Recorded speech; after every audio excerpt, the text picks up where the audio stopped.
Ukraine's President Volodomyr Zelenskyy is demanding that international aid agencies do more to help thousands of people affected by the breach of the Kakhovka dam. Zelenskyy is currently visiting the affected region of Kherson, where officials say up to 600 square kilometres of land remain under metres of floodwater. Zelenskyy is there to assess the relief effort, with evacuations and access to drinking water among the top priorities. Ukraine and Russia are accusing each other of destroying the dam.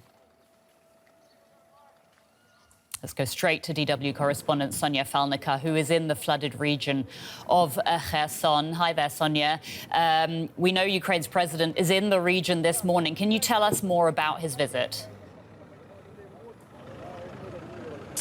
Well, Anya, there was quite a flurry of activity here earlier in the city of Kherson, where I am. And in fact, President Zelenskyy visited this very point, this flooded street behind me that you can see. This is actually a major junction in the city, which is now completely underwater, and where people are being evacuated. Now, he's said to have met rescue and volunteer teams. He's been posting on the Telegram app, thanking them for their efforts. And of course, he has accused international aid agencies of not really being here on the ground to help. And I have to say, the relief operations that you see behind me, they are going on. They're going on in several neighborhoods of Kherson. And I have to say, it's mainly the Ukrainian army and emergency services that are on the ground. There are a few volunteers who have come in from Kiev. There are a few individual foreign volunteers, but really not any big international aid agencies here on the ground. Now, we were speaking earlier to one of the volunteer groups that had come down from Kiev. They were handing out bottled water, and they were quite dramatic scenes because people were really rushing, and they snapped it up in a matter of minutes. And I think people here have now begun to stock up on drinking water, which is, of course, one of the biggest concerns here. The Kakhovka dam supplied much of the drinking water to southern Ukraine, and now there are major concerns that will run out. President Zelenskyy has talked about hundreds of thousands of people potentially, going without access to clean drinking water. Now, we know that Ukraine and Russia are accusing each other of destroying the dam. Russia's Vladimir Putin is calling this an environmental and humanitarian catastrophe, while Zelenskyy is accusing Moscow of abandoning people in areas affected under its control. We're going to take a closer look. Sonia, I'll come back to you in just a moment. Catastrophe along the front lines. The destruction of the Kakhovka dam has left thousands without water, food and power. Ukrainian volunteers are bringing aid to people stranded in floodwaters.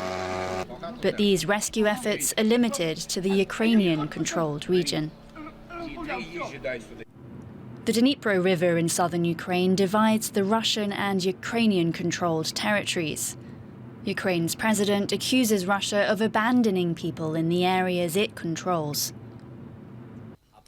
The situation in the occupied part of the Kherson region is absolutely catastrophic. The occupiers simply abandon people in these terrible conditions, without rescue, without water, just left on the roofs of the houses in flooded communities. The Ukrainian army released this footage to show it is trying to help people behind enemy lines, using military drones to deliver clean drinking water in Russian-occupied areas. So far, it's unclear who destroyed the dam. Ukraine claims it was Russia's attempt to slow their counter-offensive. Russia is calling it a Ukrainian act of sabotage. It isn't just people suffering in the aftermath of the dam's destruction. Close to the Kakhovka reservoir, thousands of dead fish have washed up on the shore, creating a graveyard of many species.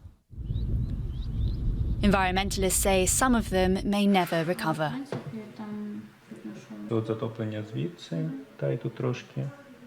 By the estimation of different scientists, it will take from 3 to 10 years for different species to recover, if some of them will be able to recover, but probably some species will not be able to recover to the previous numbers or will not recover at all, unfortunately. The UN warns water levels will keep rising over the next hours, as will the human and environmental toll of the disaster. Sonia, can you tell us more about what you're hearing from people where you are in Kherson? Well, Anya, to be very honest, for residents of this city, things are really tough. This region, right since the beginning of the full-scale invasion last year by Russia, this region has been under heavy attack. The city of Kherson itself was under 9 months of Russian occupation last year. Last November, Ukrainian troops liberated the city. There was a moment of hope there. But ever since, the city has been under relentless bombardment from Russian troops who are embedded on the eastern bank of the Dnipro River. That's just behind me. The Dnipro River is right behind me. And so in the city, you're hearing, constant booms of artillery fire. People are really kind of resigned and tired. And now there's destructive floods, I think, just the latest blow. We spoke to some residents earlier who were quite emotional. We spoke to one woman who said she had really held out during the entire Russian occupation for 9 months, but had now lost her home to the floods. So I think things are really difficult here for residents. It sounds desperate. Sonia, thank you so much. That's DW correspondent Sonia Phalnikar reporting from Kherson.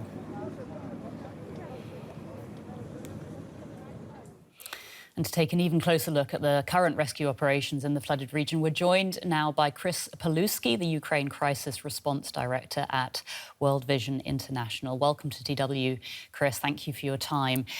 We just heard there from our correspondent about really the desperate situation that people are in. Can you tell us about the rescue operations? Are they still underway? Absolutely. Thanks for that question, too. So we've had assessment teams in Mykolaiv and the cities around, which is near Kherson. And what we've seen so far is exactly what you're reporting, that it's a desperate situation. A lot of people are being displaced. Their homes have been damaged. We've seen that approximately 17,000 people are going to need to be temporarily relocated.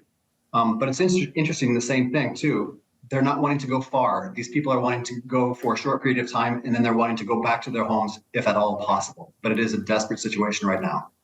In terms of getting humanitarian aid to the affected region, to people who are there, what do people need right now?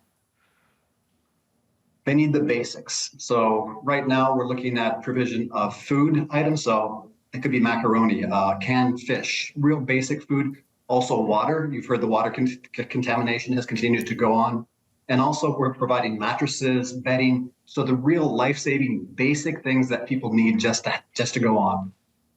I did want to ask you about the situation with landmines. Experts are warning of floating landmines, dislodged ammunition in the region. How big of a problem is this, also in terms of its effect on evacuation efforts? Yeah, it's a problem throughout the country. So we've seen landmines used, and especially they've been displaced because of the flood right now. And it is slowing efforts down, so people have to be extra careful about landmines. And that's one of the reasons that World Vision, we're a child-focused organization, and we integrate landmine awareness into our programs for children. So our education programs teach kids about landmines because it's a problem across the country, and we're seeing it exponentially accelerated right now with this flooding. Mm-hmm. You mentioned earlier that people really don't want to leave and they want to come back as soon as they can. I mean, looking ahead, so many people are affected by this. Where will they go to find help and shelter? And will they be able to come back home as soon as they want to?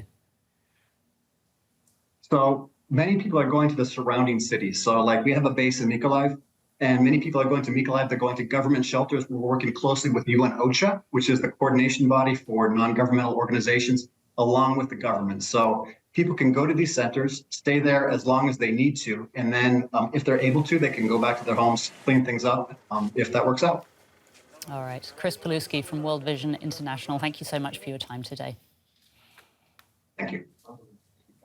Now, what does all that mean for the tactical situation, the military situation on the ground in Ukraine? Mike Martin is a senior war studies fellow at King's College in London and joins me now. Mike, are we any closer in determining who actually blew up that dam?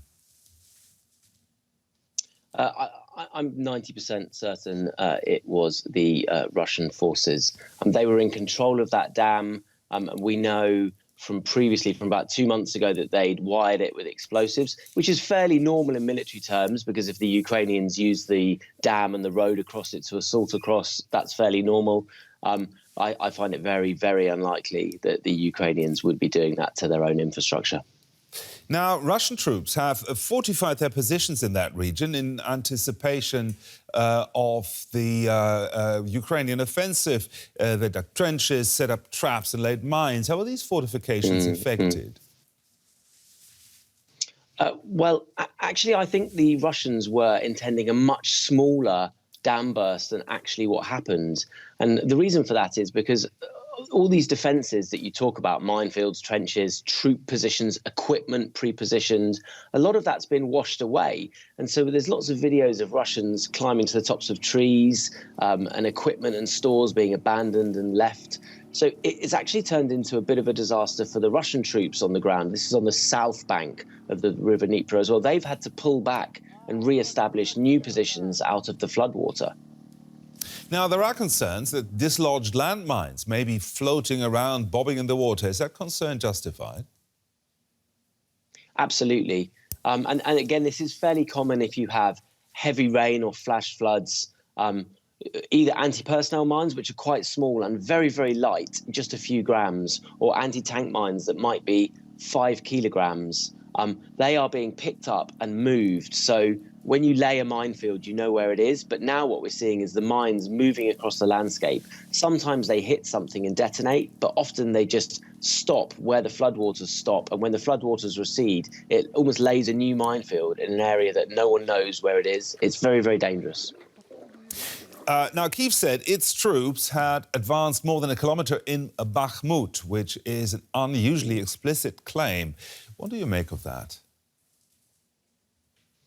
Oh, I think that's almost certainly true. What we've seen in Bakhmut since the Ukrainians, or rather the Russians, took control of it a couple of weeks ago, is that the Wagner group, who did most of the fighting there, have pulled out in several areas and left it to Russian forces.